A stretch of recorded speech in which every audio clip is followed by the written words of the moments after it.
आपको पकड़ लेना है। वो कहीं पकड़े तो पकड़े किसको, क्योंकि सारे तो यीशु की तरह दिखाई।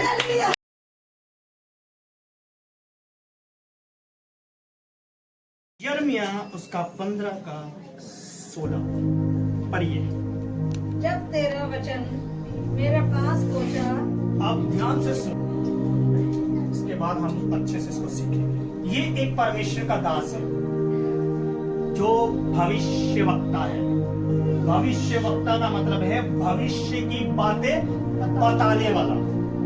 जो आने वाली बातें होती है उसको पहले ही बता देना, प्रकट कर देना कि आने वाले समय में एक अकाल पड़ेगा, ऐसा होगा तुम्हारी लाइफ में, बढ़ोगे घटोगे, ये होगा वो होगा, कुछ ना कुछ होगा। ठीक है, ये है भविष्यवक्ता। ध्यान से सुनिए, भविष्यवक्ता। अब ये एक परमेश्वर का दास है। ध्यान से सुनिए,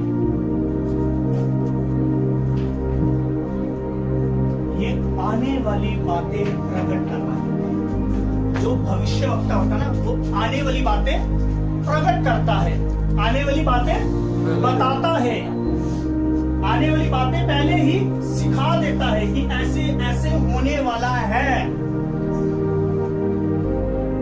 अब ये परमेश्वर का वचन है, ध्यान से सुनिए। आज हम सब परमेश्वर के वचन को सुन रहे हैं, पढ़ रहे हैं, सीख रहे हैं, सिखा रहे हैं। ध्यान से सुनिए, ध्यान से सुनिए। ऐसा समय आने वाला है, ये वचन हमें बता रहा है, सिखा रहा है।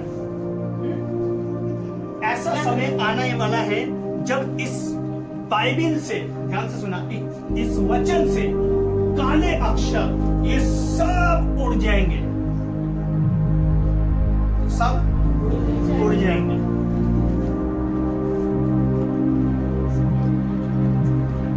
ध्यान से सुनो, कैसे बाइक ऐसे ध्यान से सुनो। आज जो अकाल पड़ रहा है वो राशन का अकाल पड़ रहा है, खाने का अकाल पड़ रहा है, पीने का अकाल पड़ रहा है। लेकिन एक समय आने वाला है जब वचन का अकाल पड़ेगा।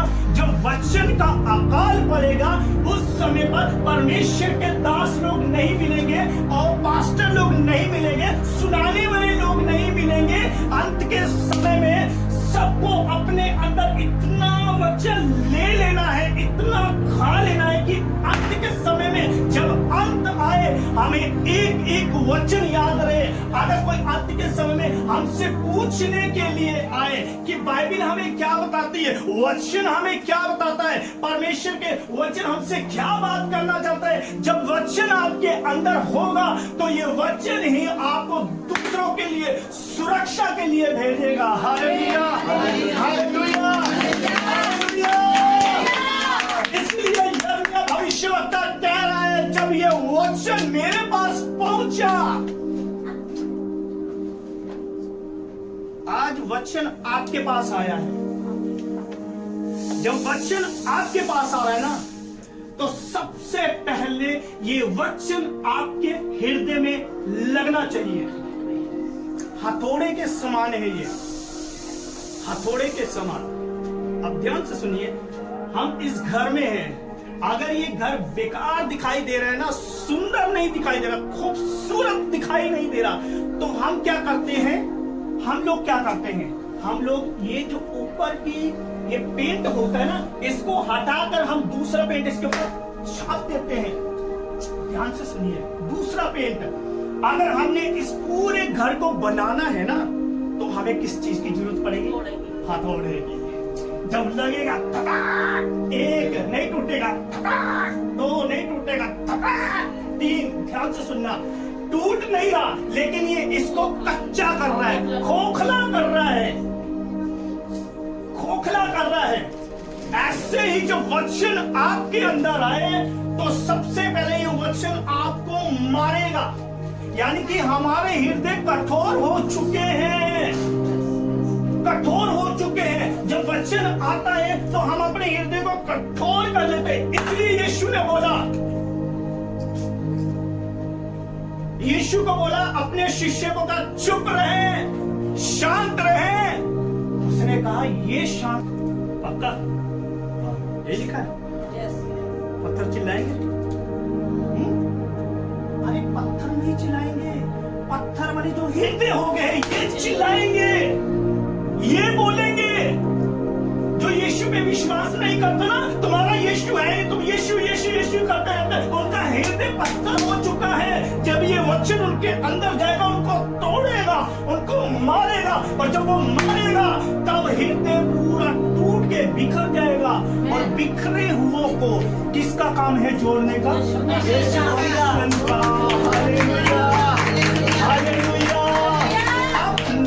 निराश मत होया करो, परेशान मत होया करो। मेरा पति नहीं बदला, मेरी बहन नहीं बदली, मेरा भाई नहीं आ रहा, वचन काम करेगा। वचन की इतनी सामर्थ्य है कि वो अच्छे को तोड़ने की ताकत रखता है, ताकत रखता है वो। ये वचन की सामर्थ्य है, ये हथौड़ा है। और दूसरा ध्यान से सुनिए, अभी जब वर्शिप चल रहा है, मुझे प्रभु का वचन है क्या ध्यान से सुनिए। एक व्यक्ति जब अपने आप को मारने की कोशिश करता है ना, आसान मौत मरना चाहता है, तो सबसे पहले वो पता क्या करता है? वो एक रस्सी लेकर आता है और रस्सी पंखे पे टांगता है और अपने गले को बांधता है, और वो हो गया काम, मर जाता है।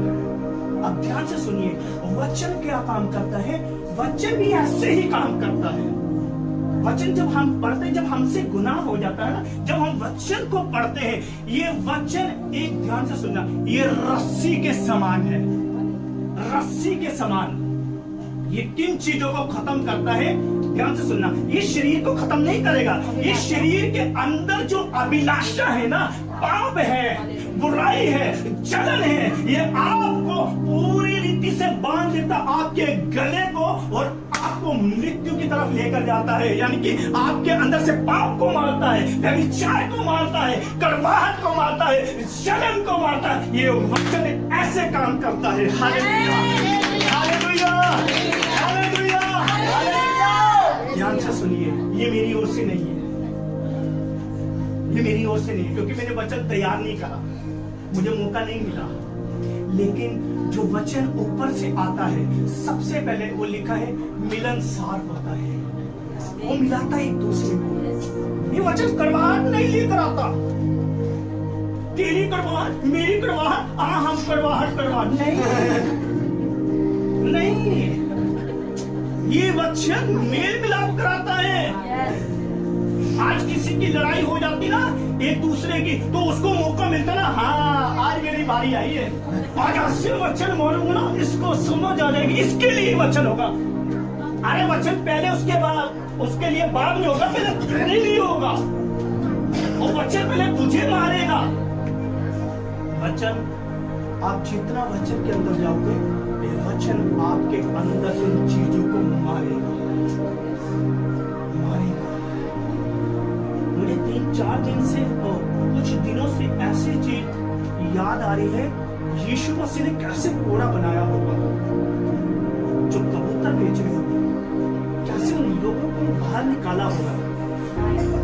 आज लोग ना इस वचन को लेकर, ध्यान से सुनिए, बहुत ट्रेंड चल चुका है, इस वचन को लेकर तेल का, ध्यान से सुनिए, अनोइंटिंग तेल क्या कर रहे हैं? बेच रहे हैं। उस समय पे कबूतर बेच रहे थे, ध्यान से सुनिए, कबूतर बेच रहे थे। आज के समय में लोग क्या कर रहे हैं? तेल बेच रहे हैं। और वो समय वो आ चुका है, यीशु ने कोड़ा बना दिया है। अगर यीशु कोड़ा नहीं मारेगा, तो यीशु के सच्चे लोगों को परमेश्वर भेजेगा कि ऐसा कोड़ा बना, ऐसी कलीसिया में जा, इस कलीसिया को लोग हथौड़े मार कि ये अनोइंटिंग के तेल को बेचना बंद। Hallelujah, hallelujah. ये एक सच्चा भविष्यवक्ता है, सच्चे भविष्यवक्ता। पौलुस ने अनोइंटिंग नहीं, तेल बेचा नहीं, 12 प्रेरितों पानी नहीं बेचा। कहाँ लिखा है? नहीं लिखा, नहीं लिखा। हम लोग कहते वचन 2 धारी तलवार है, दोनों तरफ बाहर करता है, दोनों तरफ बाहर करता है, लेकिन जो इसकी क्या बोलते हैं पहनाई होती है ना, जो जहां से सबसे ज्यादा क्या कहते हैं उसको, धार होती है, धार, ध्यान से सुनना, वो काटती एक तरफ से है, या तो पहले तुझे काटेगी और दूसरा उस व्यक्ति को काटेगी जो सुना रहा है, सुन रहा है। ये दोनों के अंदर काम कर रहा है। ये वो तलवार नहीं है जो हमने घर पे रख दी है, कई सालों बाद निकाल रहे और उस पे जंग लगी हुई है। कई लोगों, मसीह लोगों के अंदर जंग लग चुका है और उनका चेहरा देखो, चेहरा देखो, जंग लगा हुआ है। जय मसीह की ब्रदर, नहीं आपको नहीं बताना,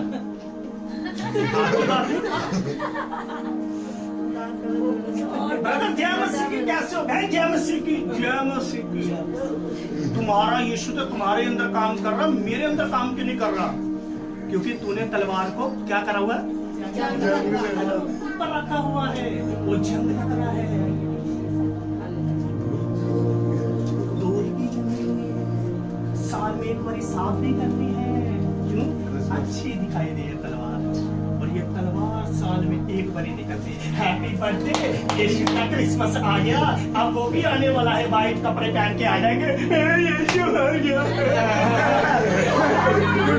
आने वाला वो ट्रेंड आने वाला है, वो फ्राइडे नहीं, वो ट्रेंड आने वाला है। हर साल तुम चढ़ा देते हो, फिर से उतार देते हो, तुम ही चढ़ा देते हो, तुम ही चढ़ा उतार देते हो, उसके बाद तुम ही क्या करते हैं? कमरे में क्या कर देते हैं? यीशु मसीह अब एक साल बाद फिर निकलना। ये मोमबत्ती के समान बना दिया यीशु मसीह को। जब लाइट जाएगी तभी मोमबत्ती काम आएगी। Hallelujah, hallelujah, hallelujah. यिर्मयाह एक बात बोल रहा है, जब तेरा वचन मेरे पास पहुंचा, सबसे पहले मैंने क्या करा? मैंने वचन को सुना है। जब वचन आपके पास आ रहा है ना, इसको सुनो, सुनो, ध्यान से सुनना। हम नींबू पानी पीते हैं ना, अब वो ट्रेंड आने वाला है, गर्मी आने वाली है ना, गर्मी आने वाली है, सबके घर नींबू मिलेंगे। मास्टर जी आप चाय नहीं पीते, नींबू पानी पियो, तो हम क्या करते हैं? उसका रस निकालते हैं, है ना। जब तक उसका मुंह ऐसा ना हो जाए, उसको ऐसा नहीं छोड़ते रहते। जब हाथ से काम नहीं होता ना, तो फिर हम वो लेकर आते हैं, मशीन लेकर आते हैं, इसका पूरा रस निकल जाए। ऐसे ही जब हम वचन को पढ़ते हैं ना, वचन का पूरा रस हमारे अंदर निकलना चाहिए, अंदर बनना चाहिए। इतना वचन को खा लो, मैं कह रहा हूँ वचन की छाव तुम्हें पूरी रीति से समझा दे। तुम अंधेरे में जाओ ना, अंधेरे में भी तुम रोशनी लेकर आ जाओ, तुम सामत को लेकर आ जाओ, तुम अभिषेक को लेकर आ जाओ, टूटी हुई जिंदगियों में जाओ और उनकी जिंदगी हरी भरी होने लगे। आमीन। नींबू के समान है वचन, नींबू के समान। इस्तेमाल करो इसको, इस्तेमाल करो इसको, खाओ इसको, इसको पहन लो। मैं क्या, नींबू भी है, कपड़ा भी है, बहुत कुछ है बच्चा। जाओ तो आगे बढ़ो, क्या लिखा है? जब मेरे पास पहुंचा तो मैंने खा लिया। ध्यान से सुनिए, वचन को मैंने खा लिया।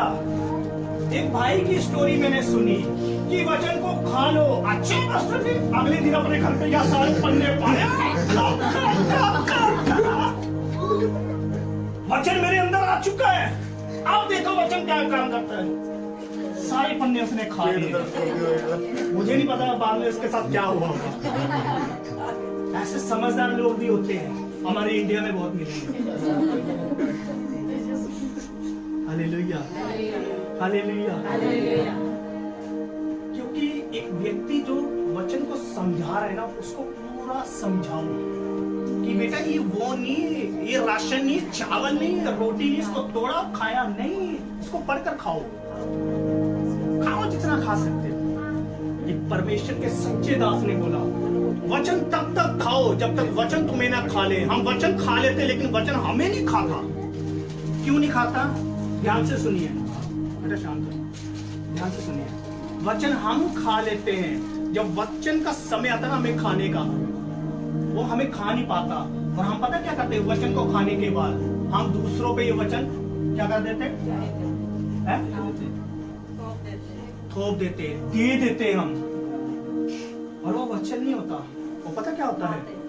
वो अपनी ही बातें एंड यूं तेल की तरह मसलेंगे, फिर ये लिखा है वचन। खुद ही बना के खिचड़ी बिरयानी दे लो। हालेलुया। जब तेरा वचन मेरे पास आया, मैंने इसको खा लिया। आपके पास वचन आ रहा ना, इसको खा लो, खा लो। खाने के बाद यहाँ पर जब आप घर पे जाते हो, इसके बारे में सोचो। आप सोचो, जब पिछले संडे मैंने वचन दिया था ना, सिर्फ मैंने 5 मिनट पढ़ा होगा, सच बता रहा हूँ, सिर्फ 5 मिनट। और मैंने उसको मनन करा उसको याद करा। प्रकाशित वाक्य क्या कह रहा है, ये यूहन्ना कैसी बातें कर रहा है, क्यों बातें कर रहा है, आने वाले टाइम में क्या होने वाला है। मैं सोचता हूँ, जब मैं वचन पे मनन करता हूँ ना, तब वचन काम करता है। क्यों? जब हम वचन के ऊपर अधिकार ले रहे हैं ना, कि हाँ मैं अधिकार इस वचन पर ले रहा हूँ, तो मेरे अंदर काम कर, तब काम करता है ये वचन। और इसको मैंने क्या करा? खा लिया। आगे, और मेरे लिए हर्ष और आनंद का कारण ठहरे। ध्यान से सुनिए, आप ध्यान से सुनिए। जब हम वचन पढ़ते हैं ना, वचन की सामर्थ को आप जानते ही नहीं हो क्या है। ध्यान से सुनना, ये वचन आप जब पढ़ो ना, सबसे पहले एक माहौल बनाओ, एक माहौल। जब आप वचन पढ़ो ना, आपको महसूस होना चाहिए कि ये मैं वचन पढ़ रहा हूं ना, वचन के अंदर से वचन की सामर्थ्य निकल रही है, और ये मेरे पूरे घर पर काम कर रही है, और घर के बाद काम करने के बाद ये मेरे बच्चों के अंदर काम कर रही है, ये मेरी कलीसिया के अंदर काम कर रही है, ये मेरे परिवार के अंदर काम कर रही है। ध्यान से सुनना, बहुत गहरी बात है, ध्यान से सुनना। यीशु मसीह लिखा है, वो वचन है। क्या है वो? वचन है। आप ध्यान से सुनना, यीशु मसीह जब वचन है, यीशु मसीह ने अपने अंदर खुद इतना वचन रखा, इतना वचन रखा, इतना वचन रखा। जब वचन इतना रखा, जब लोग उसके साथ चलते थे ना, जब चेले लोग उसके साथ चलते थे, उसके साथ बैठते थे, उसकी सुनते थे, उसके वचन को मानते थे। जब लिखा है, जब यीशु पकड़वाया ही जा रहा था, ध्यान से सुनिए, उसको यहूदा को इस्तेमाल करा। जब यहूदा को इस्तेमाल करना, ध्यान से सुनना, वो मंदिर में हर लोगों को दिखता था। वो रोज मंदिर में जाता था, रोज लोगों को दिखता था, वो रोज बड़े बड़े काम करता था, वो दुष्ट आत्माओं को निकालता था, लंगड़ों को चलाता था, बैरों को सुनाता था। सब लोग उसकी शक्ल देखते थे, यीशु ये है, ये है, ये है। जब पकड़ने का समय आया, उनको पता ही नहीं चल रहा यीशु है कौन, यीशु कहाँ रहता है, किसके साथ रहता है, कहाँ खाता है, कहाँ पीता है, उनको कुछ नहीं पता था। आप ध्यान से सुनिए, एक व्यक्ति को जिसको मैंने 3-4 बारी देखा है, मैं कैसे भूल जाऊंगा उसको? मैं भूल जाऊंगा? नहीं। अब आंटी को मैंने 1 बारी देख लिया, 2 बारी देख लिया, 3 बारी देख लिया, अब मैं इनकी शक्ल भूल जाऊंगा? ध्यान से सुनिए, मैं फिर से बोल रहा हूं, इस वचन पर मनन करें। जब यीशु मसीह को पकड़ने के लिए आए ना, तो उन्होंने बोला, फरीसियों ने बोला, शास्त्रियों ने बोला कि हम यीशु को पकड़ना चाहते हैं, लेकिन हमें पता नहीं चल रहा यीशु है कौन, कहाँ रहता है, वो क्या करता है, क्योंकि वो वचन था। अब ध्यान से सुनिए, जब वो वचन था, तब 12 में से एक ने काम करा, शैतान ने उसके द्वारा काम करवाया। ध्यान से सुनिए, उसने बोला कि जिसका मैं चुम्बन लूं ना, समझ जाना वही यीशु था। ऐसा क्या हुआ कि वो यीशु को नहीं पहचान पा रहे थे? रोज उसको देखते थे, रोज मिलते थे, रोज बातें करते थे, क्योंकि जो 12 चेले यीशु के साथ रहते थे, वो भी यीशु बन चुके थे। Hallelujah, hallelujah. जो आपके साथ विरोध करे ना, आपको पकड़ने आए, वो कहे पकड़े पर पकड़े किसको? क्योंकि सारे तो यीशु की तरह दिखे। Hallelujah, hallelujah. पकड़ के कोई सामर्थ है। आप जितना इसको खाओगे, जितना पढ़ोगे, उनको समझ नहीं आ रही थी। क्यों? पतरस भी यीशु दिख रहा था, यूहन्ना भी यीशु दिख रहा था, अंद्रियास भी यीशु दिख रहा था, फिलिप्पुस भी यीशु दिख रहा था, सब यीशु दिख रहे। तो पकड़े किसको? ये वचन की सामर्थ है, ये वचन में अभिषेक है। ऐसे ही जब आप वचन पढ़ते हो, जब आप चलोगे ना, आपके अंदर यीशु दिखाई देगा। लोग पूछेंगे, ब्रदर आपके अंदर ऐसा क्या है? आप दूर से चमक मार रहे हो, किसके साथ रहते हो, किसके साथ खाते हो, किसके साथ पीते हो? उनके माँ बाप बोलेंगे, हमारे बच्चों को भी लेकर जाया करो। तुम कहाँ जाते हो? मेरी बेटियों को भी लेकर जाया करो, मेरे बेटे को भी लेकर जाया करो, मेरे रिश्तेदारों को भी लेकर जाया करो। ये वचन की सामर्थ है हमारे। Hallelujah, hallelujah. इसलिए शैतान ने यहूदा को इस्तेमाल किया, क्योंकि वही रहता था यीशु के साथ। अगर वो ना होता ना, यीशु को कभी नहीं पकड़ सकते थे, कभी नहीं पकड़ सकते थे। ये वचन की सामर्थ है, ये वचन का अभिषेक है।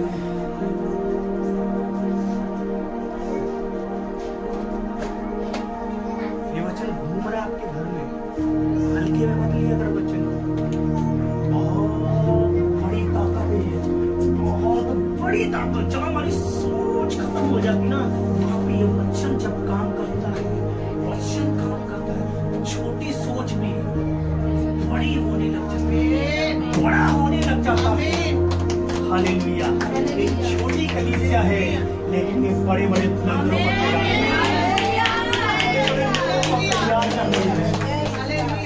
ये वचन की सामर्थ है। आप ध्यान से सुनिए। यिर्मयाह ने यहाँ पर एक बात बोली है, फिर से सुनिए। जब वचन मेरे पास पहुंचा, सबसे पहले मैंने सुना है। आप सुन रहे हो, और जब आप मनन करोगे ना, आप खाओगे, और जब खाओगे आपके अंदर यीशु दिखेगा। जब आपके अंदर यीशु दिखेगा, ये आपके परिवार को बदलेगा। जब आपके परिवार को बदलेगा, जिसके लोग अनजाने ईश्वर की पूजा करते हैं, वही लोग उस घर में से यीशु मसीह का नाम लेंगे, यीशु मसीह का नाम लेंगे। Hallelujah, hallelujah. इसलिए यिर्मयाह भविष्यवक्ता जी, यिर्मयाह बाबा बोल रहे हैं, इस समय थोड़ा है। हमें ना इनका नाम नहीं लेना चाहिए, हमें रिस्पेक्ट करनी चाहिए। पौलुस बाबा, ये संत है। आज हम बोल देते पौलुस ने ये करा, मैं भी बोल देता हूँ, लेकिन हमें संत बोलना चाहिए। संत पौलुस, संत पतरस, संत ही लोग, संत लोग। संतों की हमें रिस्पेक्ट करनी चाहिए। जब हम पंजाब में प्रार्थना कर रहे थे, तो मेरी भतीजी ने बोला कि मैं फिल्मी सॉन्ग सुनती हूँ, फिल्मी सॉन्ग। वो बड़ा ट्रेंड चल रहा है, मरने के बाद भी सिद्धू मूसेवाला चल रहा है। हाँ, मैंने बोला उनको इन चीजों की नॉलेज नहीं है। मैं कहता, जब तुम गाने सुनते हो ना, तो ये गाने की स्पिरिट तुम्हारे घरों पर काम करती है, तेरी सोच पे करेगी। और जिस दिन हमने दुआ रखी, उसको समझाने के बाद, जब हम वहाँ पे प्रार्थना कर रहे थे, जब मैंने हाथ रखा, कह रही मुझे नहीं पता, अगले दिन बताया उसने, कह रही मुझे नहीं पता, जब आपने हाथ रखा ऐसे लग रहा कि इतनी आग है मेरे ऊपर, कोई आग फेंक रहा है, फेंक रहा कोई आग। ये होली स्पिरिट का काम है, होली स्पिरिट का। कितने घंटे, जब आने का टाइम था, कितने घंटे हमारे साथ उन्होंने समय बिताया, और उन्होंने बोला आप जब भी आओ हमें फोन करता रहो, हम आपकी मीटिंग रखवाएं। हमें मीटिंग का लालच नहीं, हमें ये लालच है कि हर एक व्यक्ति को सच्ची शिक्षा मिले। सच्ची शिक्षा जो आप लोगों के अंदर है, आप लोगों के अंदर। दूसरों की कोई बातें सुने या ना सुने, मुझे इतना पता है, ये कहीं पे भी कलीसिया के लोग जाए, जो बुझे हुए लोग हैं ना, ये उनको जलाने की ताकत है।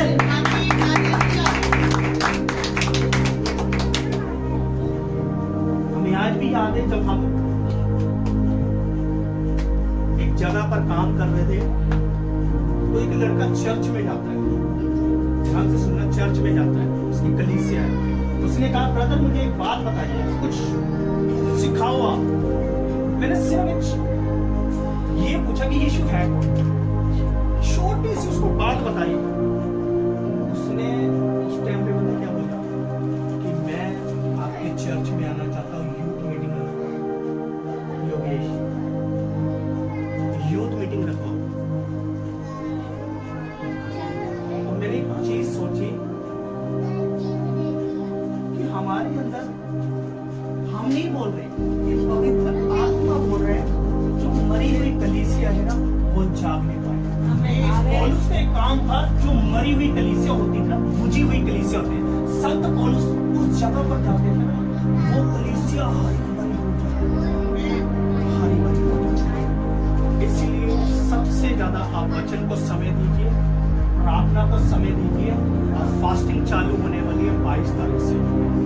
आप सब लोग, जितने लोग रख सकते हैं वो फास्टिंग रखें, जिससे नहीं भी रखा जाता 1 घंटा या 2 घंटे जरूर रखें। जब आप रखोगे ना, आपको आदत बन, इसलिए हम सबसे ज्यादा सिर्फ वचन पर जोर देते हैं। चंगाइयों में नहीं, चंगाई अपने आप होने लग जाती है यीशु के स्वभाव में, यीशु के स्वभाव में। आइए अब सब अपनी आंखों को बंद करेंगे और दुआ में चलेंगे। वचन को खा लो।